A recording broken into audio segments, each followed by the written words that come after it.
Hello అండి, ఇవాళ broccoli paneer paratha చేశానండి. పిల్లలు కూడా ఇష్టంతో తింటారు. మామూలుగా అయితే బ్రోకలీ తినడానికి ఇష్టపడరు కదా, కానీ ఇలా చేస్తే ఖచ్చితంగా తింటారు.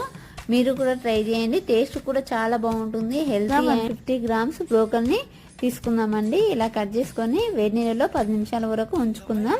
ఇలా తురుముకోవాలండి, సన్నగా తురుముకుందాం. 150 గ్రామ్స్ పన్నీర్ని కూడా తీసుకొని చేతితోటి మ్యాచ్ చేసుకుందామండి. ఇలా మెత్తగా మ్యాచ్ చేసుకొని వేసుకుందామండి. ఇప్పుడు 1 టేబుల్ స్పూన్ కారం పొడి, 1/2 టేబుల్ స్పూన్ మిరియాల పొడి, 2 టేబుల్ స్పూన్ల ఆమ్చూర్ పౌడర్, సరిపడా ఉప్పు వేసుకొని 2 టేబుల్ స్పూన్ల నువ్వులు, కొద్దిగా కొత్తిమీర వేసుకొని పక్కన పెట్టుకోవాలండి. ఇలా చపాతీ పిండిలో స్టఫ్ను పెట్టి మంచిగా పరోటాలా తాక్కోవాలండి. చాలా చాలా బాగుంటుంది. అయితే టేస్ట్ కూడా మీరు కూడా ట్రై చేయండి. మధ్యలో పన్నీరు బ్రోకలీ హెల్తీ కూడా కదండి. నెయ్యి లేదా ఆయిల్ లేదా బటర్ ఏదైనా వేసుకొని ఇలా కాల్చుకుంటే